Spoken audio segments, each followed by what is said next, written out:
Good morning student. देखिए पिछली class में चतुर्भुज के प्रकार पढ़ रहे थे हम और चतुर्भुज के तीन प्रकार के पढ़ रहे थे। एक तो पढ़ा था समलंब चतुर्भुज, एक पढ़ा था समांतर चतुर्भुज और एक पढ़ा था आयत। समांतर चतुर्भुज और आयत में मैंने आपको कुछ असमानताएं भी बताई थी, मतलब अंतर भी बताया था। अब इसके बाद दो और चतुर्भुज पढ़ने में आते हैं। सबसे पहले जो पढ़ते हैं वह है समचतुर्भुज। दो चतुर्भुज और बचते हैं, एक तो बचता है समचतुर्भुज और एक बचता है वर्ग। तो पहले समचतुर्भुज देखें। समचतुर्भुज की जो परिभाषा होती है वह चतुर्भुज जिसकी सभी भुजाएं, सभी मतलब चारों भुजाएं, वह चतुर्भुज जिसकी सभी भुजाएं आपस में बराबर हो, वह चतुर्भुज जिसकी सभी भुजाएं आपस में बराबर हो उसे समचतुर्भुज कहते हैं। आपस में बराबर हो उसे समचतुर्भुज कहते हैं। तो ये इसकी नॉर्मल परिभाषा होगी। समचतुर्भुज का मतलब वह चतुर्भुज जिसकी सभी भुजाएं यानी कि चारों भुजाएं आपस में बराबर हो उसे समचतुर्भुज कहते हैं। अब इसमें कुछ नियम भी आप ध्यान रखें। देखो, समचतुर्भुज में समूह कोण बराबर होते हैं। समचतुर्भुज में समूह कोण बराबर होते हैं। समचतुर्भुज में समूह कोण बराबर होते हैं तथा इसके दोनों विकर्ण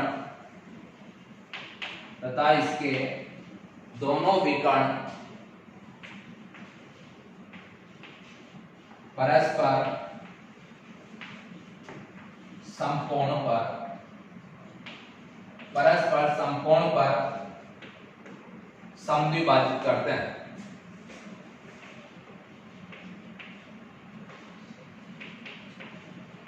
परस्पर समकोण पर समद्विभाजित करते हैं।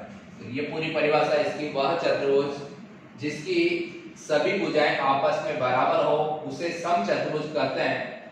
समचतुर्भुज में समूह कोण बराबर होते हैं तथा इसके जो दो विकर्ण होते हैं वह दोनों विकर्ण परस्पर यानी कि एक दूसरे को समकोण पर समद्विभाजित करते हैं। देखिए, समचतुर्भुज जो होता है उसमें चारों भुजाएं बराबर होती है।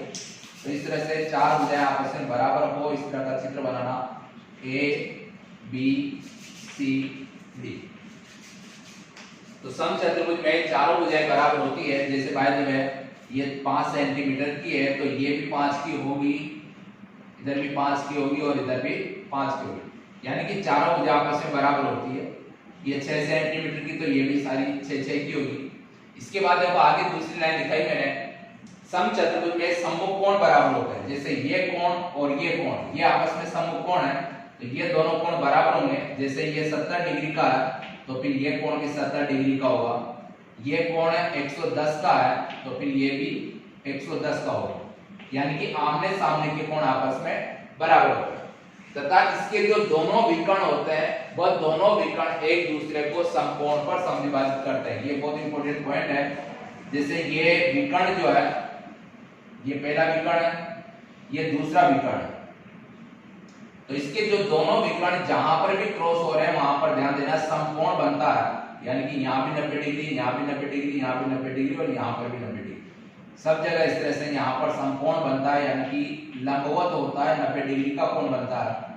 और दोनों विकर्ण एक दूसरे को समद्विभाजित भी करते हैं। समद्विभाजित का मतलब होता है जैसे ये पूरा विकर्ण है, अब जैसे ये 8 सेंटीमीटर का है तो फिर 4 सेंटीमीटर इधर रहेगा और 4 सेंटीमीटर इधर रहेगा। बिल्कुल ऐसे ये दूसरा विकर्ण भी आधा आधा हो जाएगा। जैसे मान लीजिए 6 सेंटीमीटर का है तो फिर ये 3 सेंटीमीटर, ये वाला विकर्ण आधा रह जाएगा, ये वाला विकर्ण भी 3 सेंटीमीटर रह जाएगा। तो पूरी परिभाषा आप याद रखें। वह चतुर्भुज जिसकी सभी भुजाएं आपस में बराबर हो उसे समचतुर्भुज कहते हैं। समचतुर्भुज में ये जो समूह कोण होते हैं, समचतुर्भुज में समूह कोण होते हैं वो बराबर होते हैं। ये कोण इस कोण के बराबर होगा, ये कोण इस कोण के बराबर होगा, तथा दोनों विकर्ण, देखो विकर्ण छोटे बड़े होते हैं, एक विकर्ण बड़ा होगा, एक विकर्ण छोटा होगा, पर जो दोनों विकर्ण है वो दोनों जब एक दूसरे को क्रॉस करेंगे तो यहाँ पर 90 डिग्री का कोण बनेगा। अभी इससे पहले पढ़ा था आयत और समांतर चतुर्भुज, तो उसमें भी ऐसे पढ़ा था कि दोनों विकर्ण समकोण पर दोनों विकर्ण समद्विभाजित करते हैं, पर उसमें ये नहीं पढ़ा था कि समकोण पर समद्विभाजित करते हैं। समकोण पर तो केवल ये करेगा, और अभी आगे वर्ग पढ़ेंगे तो उसमें भी ऐसे लिखेंगे। तो समकोण पर समद्विभाजित करते हैं समचतुर्भुज में दोनों विकर्ण। तो ये समचतुर्भुज की परिभाषा, ये भी आप उतारना। देखिए इसके बाद दूसरा जो चतुर्भुज का प्रकार आ जाता है वह है वर्ग।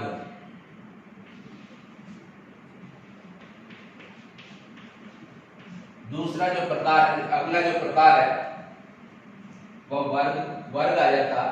देखो तीन पहले पढ़ लेते हैं, एक समलंब चतुर्भुज पढ़ लिया था, एक समांतर चतुर्भुज पढ़ लिया था और एक आयत पढ़ लिया था।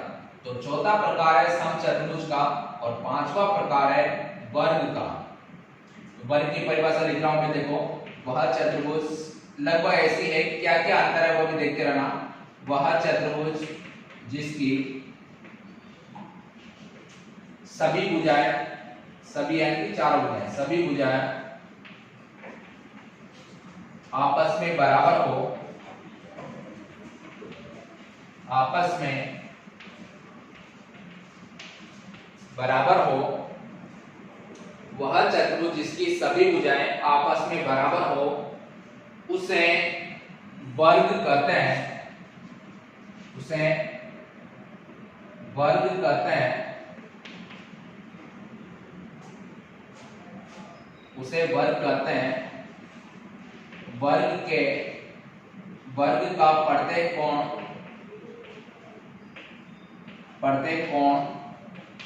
समकोण होता है। वर्ग का प्रत्येक कोण समकोण होता है तथा इसके दोनों विकर्ण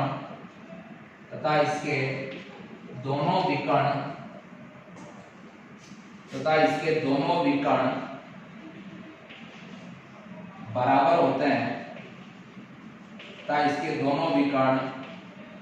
होते हैं, और ये दोनों विकर्ण साथ के साथ लिखते रहें। अभी मैं मिटा दूंगा फिर इनको, आप कोई छूट जाता है तो आप वापस इसको वीडियो को पीछे करके वापस दोबारा सुन सकते हैं। तथा इसके दोनों विकर्ण बराबर होते हैं और ये दोनों विकर्ण एक दूसरे का मतलब परस्पर एक दूसरे को समकोण पर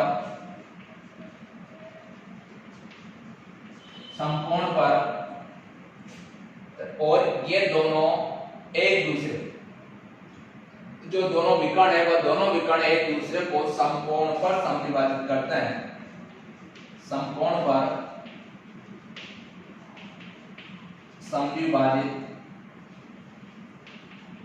करते हैं। क्या लिखा? वह चतुर्भुज जिसकी सभी भुजाएं आपस में बराबर हो उसे वर्ग कहते हैं।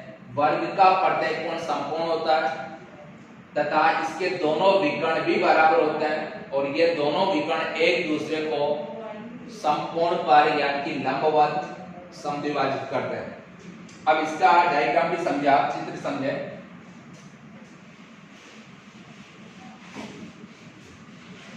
जब वर्ग में चारों भुजाएं बराबर होती है, चारों कोण भी बराबर होते हैं क्योंकि प्रत्येक कोण 90 डिग्री का होता है, सारे कोण 90-90 के होते हैं, इसका मतलब चारों कोण भी बराबर होते हैं और दोनों विकर्ण भी बराबर होते हैं।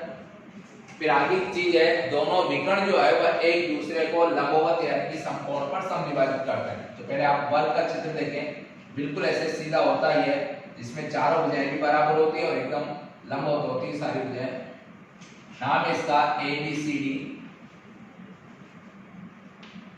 ये है वर्ग। अब देखो ये AB, ये BC, ये CD और ये AD, ये चार भुजा है और चारों भुजा आपस में बराबर रहेगी और ये प्रत्येक कोण जो होगा वह समकोण होगा यानी कि 90 डिग्री का होगा। ये इस तरह का जो निशान होता है ये 90 डिग्री का होता है। इसके बाद क्या लिखा था, दोनों विकर्ण बराबर होंगे। तो ये वाला जो विकर्ण है, जैसे आयत में पढ़ा था, आयत में भी ये पढ़ते कोण 90 डिग्री का होता है, इस वजह से वहां पर भी दोनों विकर्ण बराबर होते हैं। ये वर्ग है, वर्ग में भी चारों कोण 90 डिग्री के, इसका मतलब यहाँ पर भी दोनों विकर्ण बराबर है। और दोनों विकर्ण बराबर होते हैं, साथ के साथ दोनों विकर्ण जहां पर प्रतिच्छेद करते हैं वहां पर इस तरह से 90 डिग्री का कोण बनता है, यानी कि समकोण पर समविभाजित करते हैं।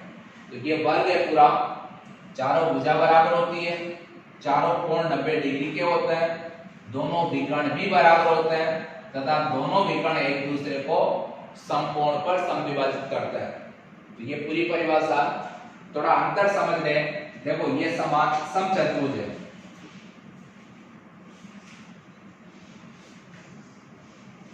ये समचतुर्भुज है, नाम भी इसका मैं ABCD लिख देता हूं। क्या क्या चीजें इन दोनों में बराबर है, देखो ये वर्ग है और ये समचतुर्भुज है। तो समचतुर्भुज में भी चारों भुजाएं बराबर होती है, इस वर्ग में भी चारों भुजा बराबर होती है। ये पहली चीज तो बराबर है कि इसमें भी चारों भुजा बराबर होती है और इसमें भी चारों भुजा बराबर। जैसे आयत और समांतर चतुर्भुज पढ़ा था, तो आयत में भी आमने सामने की भुजाएं बराबर होती है और समांतर चतुर्भुज में भी आमने सामने की भुजाएं बराबर होती है। ऐसे ही यहाँ पर भी चारों भुजा इसकी बराबर होती है और चारों भुजा इसकी भी बराबर होती है। अब अगला जो अंतर है वह देखो, इसमें सभी कोण बराबर होते हैं पर इसमें सभी कोण बराबर नहीं होते, केवल आमने सामने के कोण बराबर होते हैं। ये वाला कोण इस कोण के बराबर होगा और ये वाला कोण उस कोण के बराबर होगा। तो ये अंतर है, इसके चारों कोण बराबर होते हैं पर उसके चारों कोण बराबर नहीं होते। इसके दोनों विकर्ण बराबर होते हैं पर इसके दोनों विकर्ण बराबर नहीं होते। ये वाला विकर्ण जो है वो बड़ा रहता है और ये वाला विकर्ण जो है वो छोटा रहता है। तो दूसरा अंतर क्या हो गया। अगली बात, इसके दोनों विकर्ण एक दूसरे को समकोण पर समविभाजित करते हैं, ये चीज उसमें भी है। इसके भी दोनों विकर्ण एक दूसरे को समविभाजित करते हैं, यानी कि इसकी ये बात भी जो इसमें है वही उसमें भी है। तो समचतुर्भुज में कुछ तो समानता है, कुछ असमानता है, यानी कुछ तो सेम है और कुछ अंतर भी है इनमें। जैसे यहाँ पर चारों भुजा बराबर है, उसमें भी चारों भुजा बराबर है। इसके चारों कोण बराबर है पर उसके चारों कोण बराबर नहीं है, उसमें केवल आमने सामने के कोण बराबर होते हैं। इसके दोनों विकर्ण बराबर है, उसके दोनों विकर्ण बराबर नहीं है। अब जो सेम वाली बात है, समानता जो है वो ये है कि इसके दोनों विकर्ण एक दूसरे को समकोण पर समविभाजित करता है, उसके भी दोनों विकर्ण एक दूसरे को समकोण पर समविभाजित करता है। तो इस तरह से चतुर्भुज के पांचों प्रकार पढ़ ले अपन ने। मुख्यतः 5 ही प्रकार होते हैं, समलंब चतुर्भुज, समांतर चतुर्भुज, आयत और उसके बाद पढ़ा था समचतुर्भुज और फिर पढ़ा था वर्ग। ये चतुर्भुज पूरा हो जाता। इसके बाद कुछ और भी है छोटे मोटे, जैसे उत्तल चतुर्भुज, अवतल चतुर्भुज, ये फिर बाद में पढ़ेंगे। और फिर इसके बाद एक नया टॉपिक आएगा बहुभुज। तो बहुभुज के ही प्रकार होते हैं, ये त्रिभुज और चतुर्भुज सब, वो बहुभुज फिर इसके बाद पढ़ेंगे। ठीक है, इसको कंप्लीट करना। Thank you.